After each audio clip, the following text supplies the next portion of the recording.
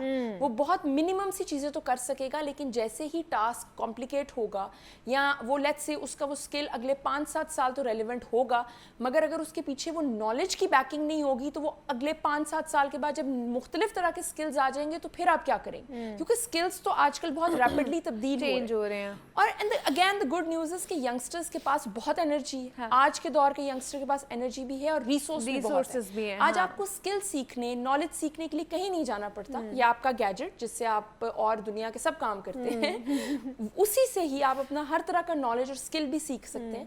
اس لیے آپ دونوں ہی چیزوں کی امپورٹنس کو انڈرمائن نہ کریں, دونوں ہی چیزوں پہ کام کریں, اور جو بھی کریں اس میں ہمیشہ یہ بات کہتی ہوں اس میں ایکسلنس اچیو کریں, کیونکہ میڈیوکر ہونے کا دور اب چلا گیا. آپ کے پاس کوئی بھی اسکل ہے یا آپ کے پاس ڈگری ہے, اگر آپ اس میں بہترین نہیں ہے تو then it is almost as good as not having it at all. نہیں تو اب ایسی ڈگریز ہیں جس میں اسکلز بھی ہیں اور ڈگری بھی آپ کو مل رہی ہے اور اس کے ساتھ ساتھ اسکلز بھی آپ کے پاس ہیں اسی ڈگری سے ریلیٹڈ. دیکھیے ڈگریز تو ہمیشہ سے ہی ان کا مقصد آپ کو اسکل دینا ہی تھا.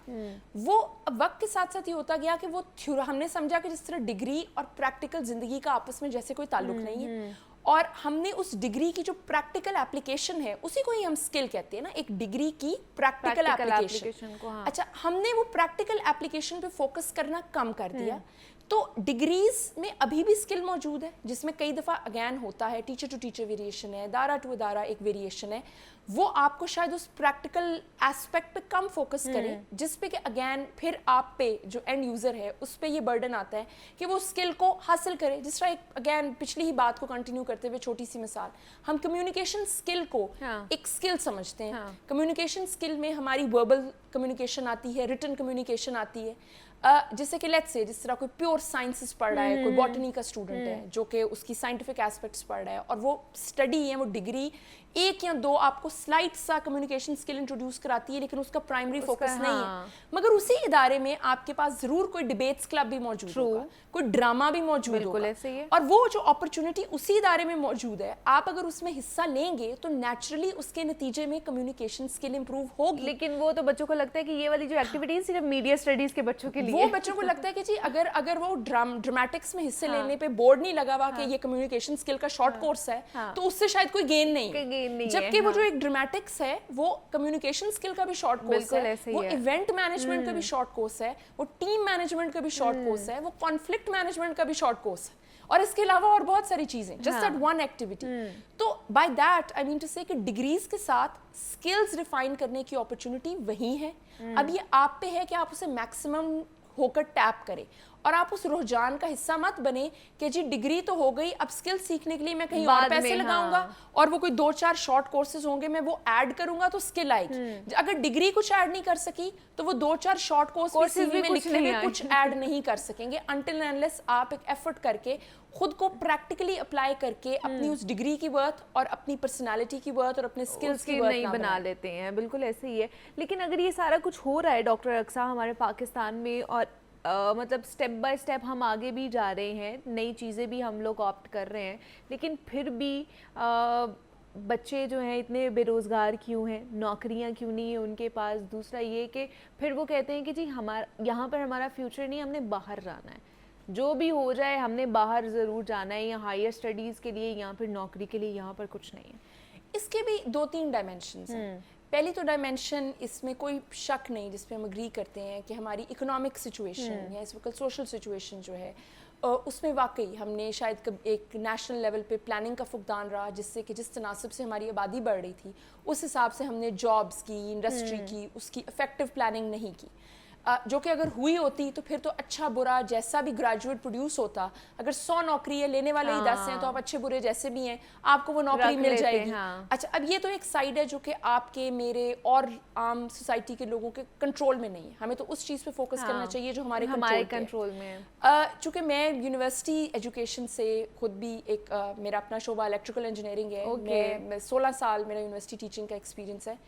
میں نے اس کی ایک دوسری ڈائمینشن بھی دیکھی ہے, اور وہ یہ دیکھی ہے کہ اسٹوڈنٹ بھی جو گریجویٹ پروڈیوس ہو رہا ہے وہ بھی شارٹ کٹ چاہتا ہے. اچھا, وہ بھی اپنا اسکل ڈگری اس کو ایک